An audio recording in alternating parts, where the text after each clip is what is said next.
Friends, ನಾನು ಮತ್ತು ಅನಘ ಈಗ ಹೊನ್ನಾವರ ಹೋಗ್ತಾ ಇದ್ದೇವೆ. ಸೊ ರೆಡಿಯಾಗಿದ್ದೀನಿ. ಅವಳದಿನ್ನೂ ರೆಡಿ ಆಗಬೇಕು. ಯಾಕೆ ಏನು ಅಂತ ಹೇಳ್ತೇನೆ. ಫ್ರೆಂಡ್ಸ್, ನಮ್ಮ ಅನಘನ ಸ್ಕೂಲಲ್ಲಿ ಈ ಮಂತ್ ಲಾಸ್ಟಿಗೆ ಶಾರದಾ ಪೂಜೆ ಇದೆ ಅಂತೆ. ಸೊ ಹಾಗಾಗಿ ಅವಳಿಗೆ ಒಂದು ಟ್ರೆಡಿಷ್ನಲ್ ಆಗಿರುವಂಥ ಡ್ರೆಸ್ ಬೇಕು ಅಂತ ಹೇಳ್ತಾ ಇದ್ಲು. ಅದನ್ನ ನೋಡ್ಲಿಕ್ಕೆ ನಾವು ಅವತಾರ ಸಿಲ್ಕ್ಸ್ ಹೋಗಿದ್ವಿ. ಅಲ್ಲಿ ತುಂಬ ನೋಡಿ ಒಂದು ಚಾಯ್ಸ್ ಮಾಡಿ ತೊಗೊಂಡು ಬಂದಳು. ಅದನ್ನ ನಿಮ್ಗೆ ತೋರಿಸ್ತಾ ಇಲ್ಲ. ಹಾಗೆ ಡ್ರೈ ಫ್ರೂಟ್ಸ್ ಶಾಪಿಗೆ ಬಂದ್ವಿ. ಅಲ್ಲೇ ಪಕ್ಕದಲ್ಲಿ ಇತ್ತು. ಡ್ರೈ ಫ್ರೂಟ್ಸ್ ಎಲ್ಲ ತುಂಬಾ ಇತ್ತು. ಯಾವ್ಯಾವ್ದು ನಮ್ಗೆ ಗೊತ್ತಿಲ್ಲದೆ ಇರೋ ಡ್ರೈ ಫ್ರೂಟ್ಸ್ ಕೂಡ ನೋಡಿದೆ ನಾನು ಅದು ಈ ದಿನ. ವೆರೈಟಿ ಡ್ರೈ ಫ್ರೂಟ್ಸ್ ಎಲ್ಲ ಇತ್ತು. ನಮಗೇನು ಬೇಕು ಅದನ್ನೆಲ್ಲ ತೊಗೊಂಡು ಅಲ್ಲಿಂದ ಬಂದ್ವಿ. ಎಷ್ಟು ಅಂದರೆ ತುಂಬ ಬೇಕಾದಷ್ಟು ಇದೆ ಅಲ್ಲಿ. ಹಾಗೆ ಸ್ವಲ್ಪ ಮಾರ್ಕೆಟಲ್ಲಿ ಕೆಲಸ ಇತ್ತು, ಅದನ್ನ ಮುಗಿಸ್ಕೊಂಡು ಹಾಗೆ ನೂಡಲ್ಸ್ ಕೂಡ ತಿನ್ಲಿಕ್ಕೆ ಬಂದಳು. ನಾನು ತಿಂದಿಲ್ಲ, ಅವಳಷ್ಟೇ. ಇವತ್ತು ಬೆಳಿಗ್ಗೆಯಿಂದ ಏನು ವಿಡಿಯೋಸ್ ಕ್ಯಾಪ್ಚರ್ ಮಾಡಿಲ್ಲ, ಯಾಕೋ ಮನಸ್ಸಿಲ್ಲಾಗಿತ್ತು. ಸೊ ಹಾಗಾಗಿ ಸಂಜೆ 4:30 ಆಗಿತ್ತು. ನಾನು ಮತ್ತು ಅನಘ ಹೊನ್ನಾವರ ಬಂದ್ವಿ. ಒಂದು ಸ್ವಲ್ಪ ಕೆಲಸ ಇತ್ತು.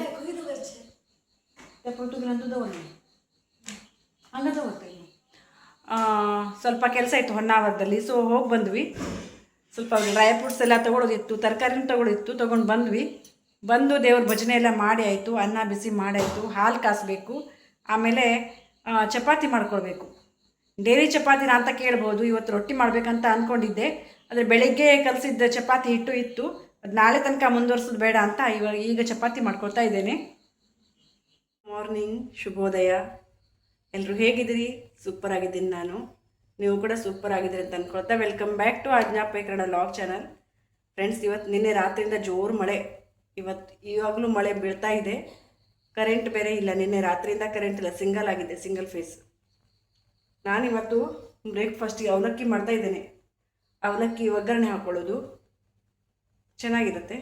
ಡಿಫ್ರೆಂಟಾಗಿ ಒಂದು ಅಪರೂಪಕ್ಕೆ ಮಾಡೋದು. ಒಂದು 15 ದಿನಕ್ಕೆ, ಒಂದು ತಿಂಗಳಿಗೆ ಒಂದು ಸಲ ಹೀಗೆ ಅವಲಕ್ಕಿ ಒಗ್ಗರಣೆ ಮಾಡ್ಕೊಳ್ಳೋದು ತುಂಬ ಚೆನ್ನಾಗಿರುತ್ತೆ.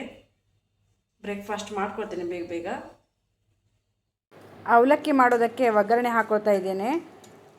ನಾನು ಈ ರೆಸಿಪಿನ ನಿಮ್ಗೆ ಶೇರ್ ಮಾಡಿಲ್ಲ, ತುಂಬ ಸಲ ವಿಡಿಯೋದಲ್ಲಿ ಹಾಕಿದ್ದೇನೆ ಅಂತ. ಸೊ ಹಾಗಾಗಿ ಬ್ರೇಕ್ಫಾಸ್ಟೆಲ್ಲ ಮುಗಿಸ್ಕೊಂಡು ಕಿಚನ್ ಕ್ಲೀನ್ ಮಾಡಿ ನಾನು ಈಗ ಅಡುಗೆಗೆ ಬಂದೆ. ಅಡುಗೆಗೆ ಇವತ್ತು ನಮ್ಮಲ್ಲಿ ವಟಾಣೆ ಮತ್ತು ಸೋರೆಕಾಯಿ ಹಾಕಿ ಸಾರು ಥರ ಮಾಡೋದು, ದಪ್ಪ ಪದಾರ್ಥ ಮಾಡೋದು. ಸೊ ಹಾಗಾಗಿ ನಾನು ವಟಾಣೆ ಬೇಯಿಸ್ಲಿಕ್ಕೆ ಇಟ್ಕೊಂಡೆ. ಅದು ಬೇಯಲಿಕ್ಕೆ ತುಂಬ ಹೊತ್ತಾಗತ್ತಲ್ಲ ಅಂತ.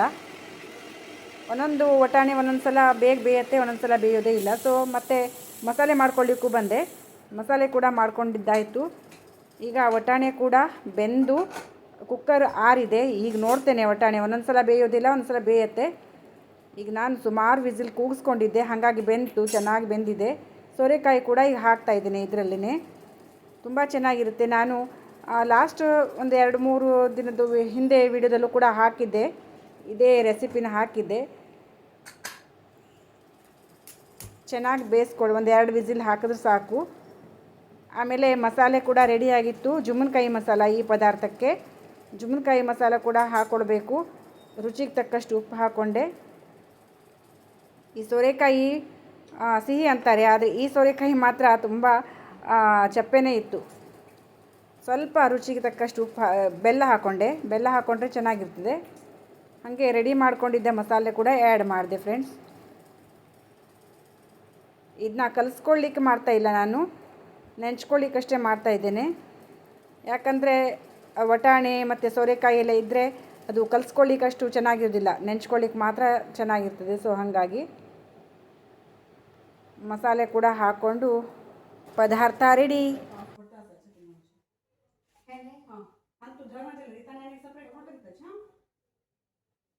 ತರಕಾರಿ ತೊಗೊಂಡು ಬರ್ಲಿಕ್ಕೆ ಹೋಗ್ತಾ ಇದ್ದಾಳೆ. ಛತ್ರಿ ಚೀಲ ಎಲ್ಲ ತೊಗೊಂಡು ಹೋಗ್ತಾ ಇದ್ದಾಳೆ. ಅವಳು ಯಾವಾಗಲೂ ತರಕಾರಿ ತರೋದು ತುಂಬ ಕಡಿಮೆ. ಇಲ್ಲಿ ವಾಕೇಬಲ್ ಡಿಸ್ಟೆನ್ಸಲ್ಲೇ ಇದೆ ಶಾಪು, ಆದರೆ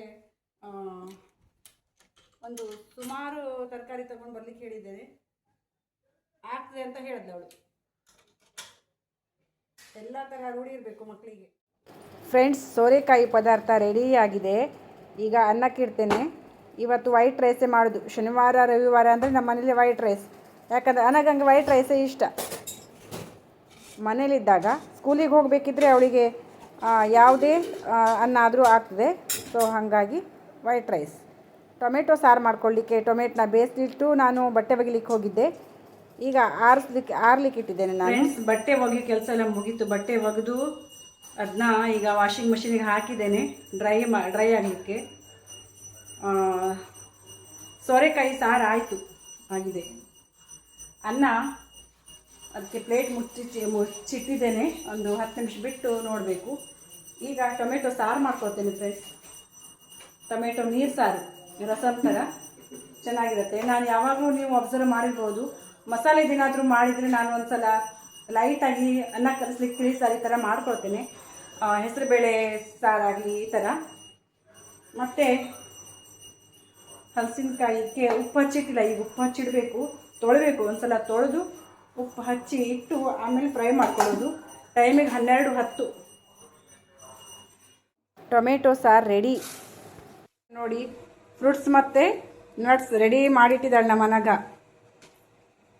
ಥ್ಯಾಂಕ್ ಯು. ಅವಳು ರಜೆ ಇದ್ದಾಗ ಹಾಗೆ ಮಾಡ್ತಾಳೆ, ಫ್ರೂಟ್ಸ್ ಎಲ್ಲ ಕಟ್ ಮಾಡಿಕೊಡ್ತಾಳೆ ನನಗೆ. ಈಗ ಸ್ವಲ್ಪ ಟೈಮ್ ಸಿಕ್ಕಿಲ್ಲ, ಟೈಮ್ ಮಾಡಿಕೊಂಡು ಡ್ರೈ ಫ್ರೂಟ್ಸ್ ಮತ್ತು ಫ್ರೂಟ್ಸ್ ತಿಂತಾ ಇದ್ದೇನೆ. ನಮಗೆ ಇಡೀ ದಿನ ಕೆಲಸ ಮಾಡ್ತಾ ಇರೋದು ಕಷ್ಟನೇ ಆಗ್ತದೆ. ಸೊ ಸ್ವಲ್ಪ ನಾವೇ ಒಂದು ಬ್ರೇಕ್ ತೊಗೊಳ್ಬೇಕು. ಡ್ರೈ ಫ್ರೂಟ್ಸು ಈ ಮಧ್ಯದಲ್ಲಿ ತಿಂದರೆ ಮನಸ್ಸಿಗೂ ಖುಷಿ, ದೇಹಕ್ಕೂ ಆರಾಮಾಗ್ತದೆ, ಹೊಟ್ಟೆನೂ ತುಂಬ್ದಂಗೆ ಆಗ್ತದೆ ಅಲ್ಲ. ನಾವು ಕೆಲಸ ಮಾಡ್ತಾ ನಮ್ಮ ಆರೋಗ್ಯನೇ ನಾವು ಮರೆತು ಬಿಡ್ತೀವಿ. ಹಂಗೆ ಮಾಡಬಾರ್ದು. ನಮಗೆ ಏನು ಬೇಕು ಅದನ್ನ ಆರಾಮಾಗಿ ಕೂತ್ಕೊಂಡು ತಿನ್ನಬೇಕು. ಮುಂದಿನ ಕೆಲಸ ಇದೆಯಲ್ಲ, ಹಾಗಾಗಿ ಈಗ ನಾನು ಡ್ರೈ ಫ್ರೂಟ್ಸ್ ತಿಂತಾ ಇದ್ದೇನೆ. ಫ್ರೆಂಡ್ಸ್, ಅನ್ನ ಆಗಿದೆ, ಬಾಕ್ಸಿಟ್ಟಿದ್ದೇನೆ. ಟೊಮೆಟೊ ಸಾರು ಕೂಡ ಆಯಿತು, ಮತ್ತು ಸೋರೆಕಾಯಿ ಸಾಂಬಾರು ಕೂಡ ಆಯಿತು. ಈಗ ನಾನು ಏನು ಮಾಡ್ತೇನೆಂದರೆ ಹಲಸಿನಕಾಯಿನ ಫ್ರೈ ಮಾಡ್ಕೊಳ್ಳಿಕ್ಕೆ ಇಡ್ತೇನೆ. ಹಲಸಿನಕಾಯಿ ಫ್ರೈ ಎಷ್ಟು ಚೆನ್ನಾಗಿರುತ್ತೆ ಗೊತ್ತಾ? ತುಂಬ ಚೆನ್ನಾಗಿರ್ತದೆ.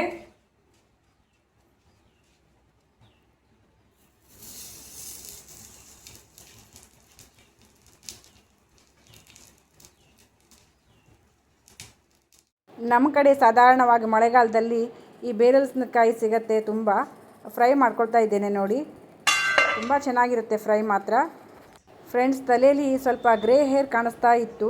ಒಂದು 2-2.5 ತಿಂಗಳಾಯ್ತೇನೋ ನಾನು ಮೆಹಂದಿ ಹಚ್ಚಿದ್ದೇನೆ. ಇವತ್ತು ಮೆಹಂದಿ ಹಚ್ಚಬೇಕಂತ ಮೆಹಂದಿ ಪೇಸ್ಟ್ ಮಾಡಿಟ್ಟಿದ್ದೇನೆ. ಅದನ್ನ ಯಾವ ರೀತಿ ಪೇಸ್ಟ್ ಮಾಡಿದ್ದೇನೆ ಅಂತ ನಿಮಗೆ ನೆಕ್ಸ್ಟ್ ವ್ಲಾಗಲ್ಲಿ ನಾನು ಹೇಳ್ತೇನೆ. ಬೇಕಿದ್ರೆ ಕಮೆಂಟ್ ಹಾಕಿ ಬೇಕಾದರೆ. ಸೊ ಹಾಕ್ಕೊಳ್ತಾ ಇದ್ದೇನೆ ಮೆಹಂದಿ. ಈ ಮೆಹಂದಿ ಹಾಕೊಳ್ಳೋದ್ರಿಂದ ತುಂಬ ಬೆನಿಫಿಟ್ಸ್ ಇದೆ. ನಾವು ಕೆಮಿಕಲ್ ಹೇರ್ ಡ್ರೈ ಹಾಕೋಕ್ಕಿಂತ ಇದನ್ನ ಹಾಕ್ಕೊಂಡ್ರೆ ತುಂಬ ಒಳ್ಳೆಯದು. ಸೊ ಹಾಗಾಗಿ ನಾನು ಯಾವಾಗಲೂ ಮೆಹಂದಿನೇ ಹಚ್ಕೊಳ್ಳೋದು. ಮೆಹಂದಿ ಹಚ್ಕೊಂಡ್ರೆ ಕೂದಲು ಮೃದುವಾಗ್ತದೆ ಮತ್ತು ಸಿಲ್ಕಿಯಾಗಿ ಕಾಣಿಸ್ತದೆ. ಆರೋಗ್ಯನೂ ಚೆನ್ನಾಗಿರುತ್ತೆ ನೋಡಿ, ಕೂದಲು ಆರೋಗ್ಯ. ಹಲಸಿನಕಾಯಿ ತವಾ ಫ್ರೈ ಮಾತ್ರ ಸೂಪರಾಗಿ ಬಂದಿದೆ. ಹೊರಗಡೆ ಗರಿಯಾಗಿರ್ತದೆ, ಒಳಗಡೆ ಮೃದುವಾಗಿರ್ತದೆ, ಮೆತ್ತಗೆ. ಸ್ನಾನ ಮಾಡಿ ಬಂದೆ. ಈಗ ಒಂದು ಮುಕ್ಕಾಲು ಗಂಟೆ ಆಗಿರಬೇಕು ನಾ ಮೆಹಂದಿ ಹಚ್ಕೊಂಡು ಅಷ್ಟೇ. ಒಂದು 2-3 ಗಂಟೆ ಈ ಥರ ಬೇಕಂತಿಲ್ಲ. ಅರ್ಧ ಗಂಟೆ ಇಷ್ಟು ಮೆಹಂದಿ ಹಚ್ಕೊಂಡು ಇಟ್ಕೊಂಡ್ರೆ ಸಾಕು. ಆಮೇಲೆ ಸ್ನಾನ ಮಾಡ್ಬೋದು. ಸ್ನಾನ ಮಾಡ್ಕೊಂಡು ಬಂದೆ. ಇವತ್ತು ಸಂಕಷ್ಟಿ, ಆದರೆ ನನಗೆ ಸಂಕಷ್ಟಿ ಇಲ್ಲ, ನಮ್ಮ ಅತ್ತೆಗೆ ಮಾತ್ರ ಸಂಕಷ್ಟಿ. ನಮ್ಮ ಮನೇಲಿ ನಾನು ಊಟ ಮಾಡ್ತಾಯಿದ್ದೇನೆ. ಟೊಮೆಟೊ ಸಾರು, ಆಮೇಲೆ ಸೋರೆಕಾಯಿ ಪಲ್ಯ, ಬೇರಲಸಿನಕಾಯಿ ಫ್ರೈ. ನಮ್ಮ ಅತ್ತೆ ಅವಲಕ್ಕಿ ತಿಂತಾ ಇದ್ದಾರೆ. ಅವರಿಗೆ ಅವಲಕ್ಕಿನೇ ಓಕೆ ಅಂತ ಅಂದರು. ಸೊ ಅವರು ಅವಲಕ್ಕಿನ ತಿಂತಾ ಇದ್ದಾರೆ. ಈಗ ಕೂದಲು ಆರಿದೆ ಫ್ರೆಂಡ್ಸ್ ನೋಡಿ. ಆದರೆ ನಾನು ಇವತ್ತು ಶಾಂಪೂ ಏನು ಹಾಕಿಲ್ಲ, ಹಾಗೆ ತಲೆ ಸ್ನಾನ ಮಾಡ್ಕೊಂಡು ಬಂದೆ. ಯಾಕಂದರೆ ಒಂದಿನ ಶಾಂಪೂ ಹಾಕಬಾರ್ದು, ಬಣ್ಣ ಹಾಗೆ ಇರುತ್ತೆ. ಸೊ ಹಾಗಾಗಿ ನೋಡಿ, ಅದರಲ್ಲಿ ಒಂದು ಸ್ವಲ್ಪ ಧೂಳು ಥರ ಇರ್ತದೆ ಮೆಹಂದಿ ಸೊಪ್ಪಿಂದು. ಅದು ಕೂಡ ಈಗ ತೆಕ್ಕೊಳ್ತಾ ಇದ್ದೇನೆ ನಾನು. ಈಗ ಸಂಜೆ 6 ಗಂಟೆ ಆಗಿದೆ. ನಾನು ಅಂಗಳದಲ್ಲಿ ಹಾಗೆ ಒಂದು ಸ್ವಲ್ಪ ವಾಕ್ ಮಾಡ್ತಾ ಇದ್ದೇನೆ. ಮಳೆನೂ ಇಲ್ಲ, ವಾತಾವರಣ ತುಂಬ ಚೆನ್ನಾಗಿದೆ, ಶಾಂತ ವಾತಾವರಣ. ಹಕ್ಕಿಗಳ ಚಿಲಿಪಿಲಿ ಕೂಡ ಕೇಳಿಸ್ತಾ ಇದೆ. ತುಂಬ ಮನಸ್ಸಿಗೆ ಹಗೂರಾಗ್ತದೆ ಮನಸ್ಸು ನೋಡಿ. ನಾವು ಕೊಟ್ಟೆ ಹೂವು ಅಂತೇವೆ ನಾವು, ನೀವೇನಂತೀರಿ ಗೊತ್ತಿಲ್ಲ. ಎಷ್ಟು ಚೆನ್ನಾಗಾಗಿದೆ ನೋಡಿ, ಯೆಲ್ಲೋ ಕಲರ್ ತುಂಬ ಆಗಿದೆ. ಮಳೆ ಸ್ವಲ್ಪ ಬಿದ್ದು ಹೋಗಿತ್ತು, ಹಾಗಾಗಿ ಆ ನೀರು ಕೂಡ ಹಾಗೇ ಇದೆ ಹೂಗಳಿಗೆ. ಸಂಜೆ ಸುಮ್ಮನೆ ಹೀಗೆ ವಾಕ್ ಮಾಡಿದ್ರೆ ಮನಸ್ಸಿಗೆ ಆರಾಮಾಗ್ತದೆ, ಖುಷಿ ಆಗ್ತದೆ. ಇಲ್ಲ ಯಾರಿಗೂ ಕೂಡ ಸಂಜೆ ವಾಕ್ ಮಾಡೋ ಅಭ್ಯಾಸ ಇದೆಯಾ? ಕಮೆಂಟ್ ಮಾಡಿ. Good evening. ಟೈಮ್ 7:15. ಈಗ ಕಿಚನಿಗೆ ಬಂದು ಅನ್ನ ಕೂಡ ಬಿಸಿ ಮಾಡಾಯಿತು. ರವಾ ನೋಡಿ, ರವಾ ದೋಸೆ. ಇವತ್ತು ರಾತ್ರಿ ಊಟಕ್ಕೆ ರವಾ ದೋಸೆ ಚಪಾತಿ ರೊಟ್ಟಿ ಎಲ್ಲ ತಿಂದು ಬೇಜಾರು ಬಂದೋಯ್ತು. ಸೊ ಹಾಗಾಗಿ ರವೆ ದೋಸೆ ಮಾಡ್ಕೊಳ್ಳೋಣ ಅಂತ ಭಜನೆ ಎಲ್ಲ ಮುಗಿಸ್ಕೊಂಡು ಬಂದಾಯಿತು. ಭಜನೆಗೆ ಹೋಗೋಕ್ಕಿಂತ ಮೊದಲು ರವಾನ ನೆನೆಸಿದ್ದೆ. ಭಜನೆ ಮುಗಿದು ಬಂದ ಮೇಲೆ ಅದನ್ನ ರುಬ್ಕೊಂಡೆ. ಸೊ ರವಾ ದೋಸೆ ಏನೂ ಹಾಕಿಲ್ಲ, ಪ್ಲೇನ್ ರವಾ ಅಷ್ಟೇ. ಸ್ವಲ್ಪ ಉಪ್ಪು ಹಾಕ್ಕೊಂಡೆ. ಒಂದು 8 ಗಂಟೆ ಅಥವಾ 7:45 ಸುಮಾರು ಮತ್ತೆ ಕಿಚನಿಗೆ ಬಂದು ದೋಸೆ ತೆಕ್ಕೊಂಡ್ರಾಯ್ತು. ಈಗ ಸ್ವಲ್ಪ ನನ್ನ ರೂಮಲ್ಲಿ ಕೆಲಸ ಇದೆ, ವಾರ್ಡ್ರೋಬ್ ನೀಟ್ ಮಾಡಬೇಕು. ವಾರ್ಡ್ರೋಬ್ ಎಲ್ಲ ಮೆಸ್ಸಿ ಆಗಿದೆ, ವಾರ್ಡ್ರೋಬ್ ನೀಟ್ ಮಾಡ್ಕೊಳ್ಬೇಕು. ಬಟ್ಟೆ ಎಲ್ಲ ಹರಡು ಬಿದ್ದಿದೆ. ಸೊ ಹಾಗಾಗಿ ಆ ಕೆಲಸಕ್ಕೆ ಹೋಗ್ತೇನೆ ಈಗ. ಫ್ರೆಂಡ್ಸ್, ರವಾ ದೋಸೆ ನಾನು ಮಧ್ಯಾಹ್ನಕ್ಕೆ ಹಲಸಿನಕಾಯಿ ಫ್ರೈ ಮಾಡ್ಕೊಂಡಿದ್ದೇನೆ. ಅದೇ ತವ ಅದು ತಿಕ್ಕಿರಲಿಲ್ಲ, ಹಾಗೆ ಇಟ್ಟಿದೆ. ಯಾಕಂದರೆ ದೋಸೆ ತೆಗಿಲಿಕ್ಕೆ ಚಲೋ ಆಗ್ತದೆ ಅಂತ. ಅದು ತವಾ ತಿಕ್ಕಿಬಿಟ್ರೆ, ಅಂದರೆ ತಿಕ್ಕಿ ತೊಳಿತೇವಲ್ಲ, ಆವಾಗ ಅದು ಹೇಳೋದೇ ಇಲ್ಲ, ದೋಸೆ ಹೇಳೋದಿಲ್ಲ. ಸೊ ಹಾಗಾಗಿ ಸೋರೆಕಾಯಿ ಸಾಂಬಾರು ಅದನ್ನ ಬಿಸಿ ಮಾಡ್ಕೊಳ್ತೀನಿ. ಹಾಲು ಬಿಸಿ ಮಾಡ್ಕೊಂಡು ಇಟ್ಟಿದ್ದೇನೆ. ಇವತ್ತು ಲೇಟ್ ಆಯಿತು, 8:15 ಆಗೋಯ್ತು. ನನಗೆ ಸ್ವಲ್ಪ ತುಂಬ ಕೆಲಸ ಇತ್ತು, ಹಾಗಾಗಿ ಲೇಟ್ ಆಯಿತು. ಈಗ ದೋಸೆ ಮಾಡಿಕೊಡೋದು, ತಿನ್ನೋದು. ರುಚಿಯಾದ ರವಾ ದೋಸೆ ರೆಡಿ ತಿನ್ನಲಿಕ್ಕೆ. ಎಲ್ಲರದು ಊಟ ಆಗಿ ನಾನು ಪಾತ್ರೆಗಳನ್ನೆಲ್ಲ ತೊಳೆದಿಟ್ಟೆ. ಕಿಚನ್ ಕಟ್ಟೆನೂ ಕೂಡ ಕ್ಲೀನಾಗಿ ಒರೆಸ್ಕೊಂಡಿದ್ದಾಯಿತು. ಬಿಸಿ ನೀರಿಗೆ ಇಟ್ಟಿದ್ದೇನೆ ಫ್ರೆಂಡ್ಸ್, ಎಲ್ಲರೂ ಬಿಸಿ ನೀರು ಕುಡಿಯೋಣ ಅಂತ. ಸ್ವಲ್ಪ ಹಾಯ್ ಆಗ್ತದಲ್ಲ, ಹಾಗಾಗಿ. ಬಾಯ್, ಗುಡ್ ನೈಟ್, ಶುಭೋದಯ. ಇದು ನೆಕ್ಸ್ಟ್ ಡೇ ಮಾರ್ನಿಂಗ್. ಇದು ನಾನು ಬಿಸಿನೀರು ಕಾಯಿಸ್ಲಿಕ್ಕೆ ಇಟ್ಕೊಂಡೆ ಕುಡಿಲಿಕ್ಕೆ. ಕುಡಿತಾ ಇದ್ದೇನೆ. ಡೈಲಿ ರೂಟೀನ್ ಗೊತ್ತಿದೆಯಲ್ಲ ನಿಮಗೆ. ನಾವು ರಾತ್ರಿ ಪೂರ್ತಿ ನಿದ್ದೆ ಮಾಡಿರ್ತೀವಿ, ನೀರು ಕುಡಿದಿರಲಿಲ್ಲ, ತೇವಾಂಶ ಇರೋದಿಲ್ಲ ದೇಹದಲ್ಲಿ. ಸೊ ಹಾಗಾಗಿ ಬೆಳಿಗ್ಗೆ ಎದ್ದು ಒಂದು 2 ಕಪ್ ನೀರು ಕುಡಿದ್ರೆ ಹಾಯ್ ಅನಿಸ್ತದೆ ಅಲ್ಲ. ನಿಮಗೂ ಕೂಡ ಈ ಅಂತ ಅಭ್ಯಾಸ ಇದೆಯಾ? Hi, good morning friends. ಹೊರಗಡೆ ಎಷ್ಟು ಕತ್ಲು ನೋಡಿ. ಟೈಮ್ ಈಗ 5:20. ನಮ್ಮ ಮನೇಲಿ ಯಾರೂ ಕೂಡ ಎದ್ದಿಲ್ಲ, ನಾನೊಬ್ಬಳೇ ಎದ್ದು ತಿರುಗಾಡ್ತಾ ಇದ್ದೇನೆ. ಎದ್ದು ನೀರೆಲ್ಲ ಕುಡ್ದಾಯಿತು. ವಾಕಿಂಗ್ ಹೋಗ್ಬೇಕಂತ ಮಾಡಿದೆ, ಬಟ್ ಕರೆಂಟ್ ಹೋಯಿತು, ಸ್ಟ್ರೀಟ್ ಲೈಟ್ ಇಲ್ಲ, ಕತ್ಲು. ಸೊ ಸ್ವಲ್ಪ ಹೊತ್ತು ಬಿಟ್ಟು ಬ್ರೇಕ್ಫಾಸ್ಟಿಗೆ ಸ್ವಲ್ಪ ರೆಡಿ ಮಾಡಿಟ್ಟು ಆಮೇಲೆ ವಾಕಿಂಗ್ ಹೋಗೋಣ ಅಂತ ಅಂದ್ಕೊಂಡಿದ್ದೀನಿ. ಇವತ್ತು ಉಪ್ಪಿಟ್ಟು ಮಾಡ್ತೇನೆ, ವೆಜಿಟೇಬಲ್ ಉಪ್ಪಿಟ್ಟು. ಅದಕ್ಕೆ ಎಲ್ಲ ತರಕಾರಿಗಳನ್ನ ಹೆಚ್ಕೊಳ್ತೇನೆ. ಅದಕ್ಕಿಂತ ಮೊದಲು ರವೆ ಹುರ್ಕೊಂಡು ಇಟ್ಕೊಳ್ತೇನೆ, ದೊಡ್ಡ ಕೆಲಸ. ಸೊ ಆಮೇಲೆ ವಾಕಿಂಗ್ ಹೋಗ್ತೇನೆ. ಯಾಕಂದರೆ ನೋಡಿ ಹೊರಗಡೆ ಎಷ್ಟು ಕತ್ಲು, ಭಯ ಆಗತ್ತೆ. ಸ್ಟ್ರೀಟ್ ಲೈಟ್ ಇದ್ದರೆ ಕತ್ತಲೆ ಇರೋದಿಲ್ಲ, ಬೆಳಕಿರ್ತದೆ. ಸ್ಟ್ರೀಟ್ ಲೈಟ್ ಇಲ್ಲ, ಕರೆಂಟ್ ಈಗ ಹೋಯಿತು. ಸೊ ಹಾಗಾಗಿ ಸ್ವಲ್ಪ ಲೇಟ್ ಮಾಡಿ ಹೋಗ್ತೇನೆ.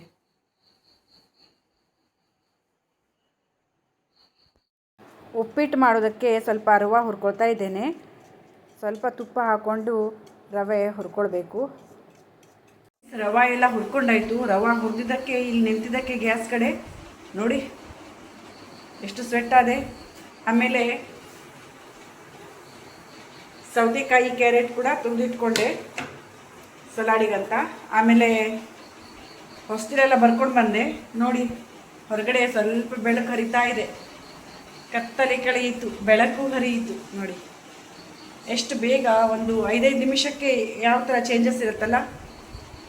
ಕತ್ಲಿತ್ತು, ಸ್ವಲ್ಪ ಕತ್ಲೆ ಕಳೆದು ಬೆಳಕು ಬರುತ್ತೆ ನೋಡಿ. ಹಾಗೆ ಲೈಫಲ್ಲೂ ಕೂಡ ಕಷ್ಟಗಳು ಯಾವಾಗಲೂ ಇರೋದಿಲ್ಲ, ಕಷ್ಟಗಳಿರುತ್ತೆ, ಅದು ಹೋಗಿ ಸುಖನೂ ಬರುತ್ತೆ.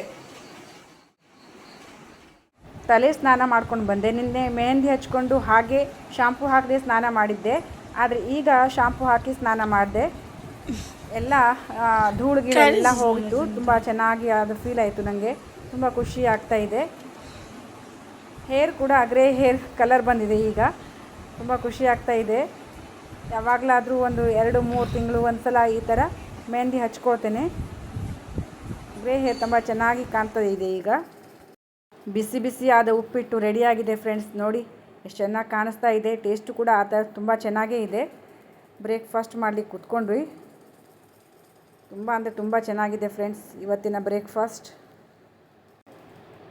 ಈ ವಿಡಿಯೋನ ಇಲ್ಲಿಗೆ ಎಂಡ್ ಮಾಡ್ತಿದ್ದೇನೆ ಫ್ರೆಂಡ್ಸ್. ವಿಡಿಯೋ ಇಷ್ಟ ಆದರೆ ಒಂದು ಲೈಕ್ ಮಾಡಿ, ಶೇರ್ ಮಾಡಿ, ಕಮೆಂಟ್ ಮಾಡಿ, ಚಾನೆಲ್ನ ಸಬ್ಸ್ಕ್ರೈಬ್ ಮಾಡ್ಕೊಂಡು ವಿಡಿಯೋ ನೋಡಿ. Thank you.